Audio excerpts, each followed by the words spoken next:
Ai, água maravilhosa. Vamos já entendi. Não, Continuando, então. Eu tenho um time. Tem? Eu tenho que um não time. fala. É Poconé de Mato Grosso. Pronto. Não, é um time de Minas.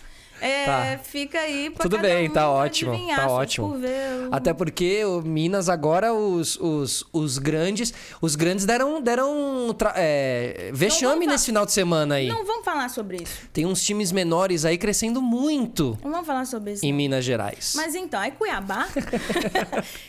mas o Cuiabá foi o momento que eu achei que ia dar tudo certo, que eu cheguei, já emplaquei... o Gabriel Jesus sofreu um carrinho num amistoso... E aí eu já emplaquei rede nacional, assim, de cara. Tinha acabado de chegar. Gabriel no City Jesus. ou aqui no Palmeiras? Ele tava no Palmeiras indo pro exterior. Ele não poderia machucar. Um louco invade, dá um carrinho nele no meio de um amistoso. Um lá. torcedor invade e dá um carrinho nele? E aí achamos o torcedor... Já pensou o cara se machuca feio Mas por foi causa de um quase. torcedor, meu? Não, e ele deu um carrinho. Ele queria tirar uma foto, ele deu um carrinho. Assim, uma coisa assim. Nossa. Imagina, você quer tirar uma foto, uma selfie com a pessoa, você dá um carrinho Não, nela. e você tá numa negociação dessas. Já pensou, meu? Esse cara seria... Se ele machuca o Gabriel Jesus, ele tá muito ferrado. E aí o que aconteceu? Deu certo, fomos pra rede nacional. Só que nesse momento, num lugar em que tínhamos uma mulher... Eu cheguei, né, muito menina, muito jovem, cheia de entusiasmo. E foi quando eu entendi que não seria um caminho fácil. Pelos preconceitos, eu escutei muita coisa. Então, vamos falar disso. Porque, assim... Já no criminal, já devia... Olha... Foi uma boa escola. Não exatamente. E no futebol, a gente sabe... E às vezes, eu vou te falar uma visão minha, uma particularidade, quando eu assisto um programa onde a maioria é homens e você tem até um perfil de homens, inclusive, que trabalham no esporte. Sempre é homem. E tem um perfil de... Além de ser homem, existe um perfil de homem que trabalha também na maioria dos programas de esporte. E às vezes você vê uma mulher ali, e às vezes você sente até um clima, assim, sabe? Até um pouco pesado. Parece que ela não tá... À vontade ainda, né? Isso, exatamente. Pelo comportamento, pelos olhares, pelo não sei o quê. Como é que é isso tudo, assim? Pô, você deve ter visto e sentido na pele tudo isso, Eu né? lembro um episódio muito... Quando a Fernanda Gentil estava apresentando o Globo Esporte, e eu tinha as oportunidades de apresentar o Globo Esporte Cuiabá. Ela apresentava, né, o Brasil, e aí eu apresentava o Cuiabá, e eu lembro que quando ela assumiu, né, a sexualidade dela, ligavam para mim para falar, estão falando aqui que você, né, é lésbica. E aí, assim, nunca liguei. Falei, você quer pensar? Pensa, porque também não teria problema nenhum. Mas isso Se fosse, falaria numa tranquilidade. Mas isso é um baita preconceito, Mas né? De que a mulher no esporte... generalizou. E assim, eu tenho um jeito, assim, muito feminino. Eu gosto mesmo, eu gosto de me arrumar, eu gosto... tenho uma tranquilidade de agir, assim, nesse meio. Só que, por exemplo... Para eu ir arrumada num estádio de futebol, eu escutava muita coisa. Muita coisa, assim. Já ganhei música de torcida rival, que eu cobria, que era setorista. Você tá brincando? Já. Passava... Eu lembro quando eu era setorista do Cruzeiro, toda vez que eu passava passava na frente pelo da Atlético, torcida do... Aí era... Aí, e falava assim, vem pra cá, loucura, vem! Só que aí, como eu olhava e ficava assim... A torcida começou a criar também empatia. Mas quando assim, você chegava em casa, como você ficava? Então, nesse primeiro momento da torcida do Atlético com o Cruzeiro, enfim, eu não tinha a noção, a dimensão, por mais que fosse um Mineirão. Porque eu estava muito entusiasmada com a minha carreira. Eu estava muito olhando para frente. Eu acho que, assim, posso definir muito a minha trajetória de não ter tido tempo para fechar ciclos e despedidas. Eu não tive tempo para despedidas. Porque você acaba saindo de um lugar para ir para o outro, né? Eu precisava fazer acontecer. A minha família tinha apostado naquilo, eu tinha apostado naquilo. E foi quando eu fui para Cuiabá que eu comecei a entender o tamanho do machismo que eu iria enfrentar. Por diretores de clube, já escutei falando assim, você é um rostinho bonito, você não entende nada de futebol, né? Eu falei, fiz 4 anos e meio de faculdade à toa. De diretor de clube? Diretores de clube. Isso que me espanta. Sim. E aquilo mexeu muito comigo.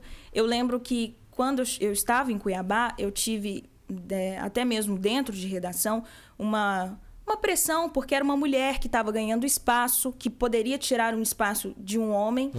E sofri muito. Hoje eu olho e posso falar isso para você, Felipe, com muita tranquilidade, que aquilo hoje eu entendo como uma violência psicológica.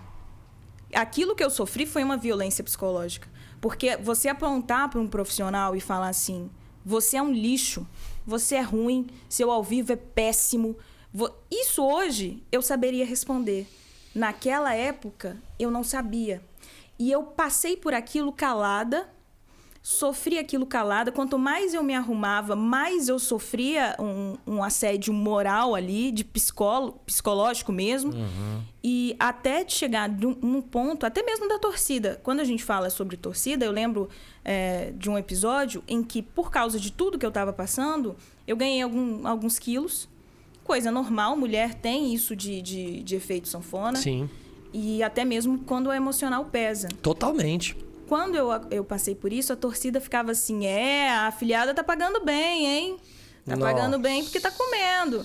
E aí eu escutava tudo, assim, o meu peso, eu tinha uma cobrança dentro da redação sobre emagrecer. Tinha. O que eu não concordava. Mas declarado isso? Verbalizado? Verbalizado. Por isso que eu falo que hoje eu entendo mais sobre o que aconteceu comigo. Mas eu achava normal e canalizei. Mas você acha que falavam isso pro apresentador também? O apresentador falava Tipo assim, cobrava-se o peso do homem. Estavam começando a cobrar o do homem, porque tinha virado legal ser fitness. Tá. Só que, pra mim, que eu não tava nem querendo que chegasse a mim, chegava de uma forma muito mais rápida. Lógico. E muito mais evidente. E aí, eu não entendi o que fazer com tudo isso, canalizei e tive... Isso eu nunca falei em lugar nenhum, mas hoje eu acho que eu tô pronta para poder falar. Aquela menina que tinha alegria, que trouxe isso como característica, eu tive um princípio de depressão, que eu precisei ficar afastada, que eu entendi o que estava acontecendo e sozinha, não tinha ninguém naquele lugar. Em Cuiabá você estava? Em Cuiabá, eu não tinha nenhum parente, eu não tinha amigos ainda. E você tinha mulheres ali na equipe, assim, para dividir um pouco esse tipo de coisa? Ou era realmente... Eu tinha uma mulher que depois saiu e essa mulher sofreu as mesmas coisas. Foi quando eu entendi que tinha um erro ali no processo e que eu precisava me afirmar. Mas o que eu fiz primeiro? Eu fiz... Eu coloquei para mim que eu precisaria ficar bem. Eu queria estar bem para enfrentar tudo isso. Então, eu precisava me cuidar. Eu aceitei. Chegou um momento que me tiraram do vídeo, que conseguiram me tirar do vídeo. Isso afetou também, mas eu fui com leveza. Até que eu lembro que a psicóloga falava assim, 4 coisas. Fazer atividade física, tomar sol, ver verde e ser egoísta. Eu falei, onde que eu vou encontrar tudo isso? Aí que eu comecei. Futevôlei.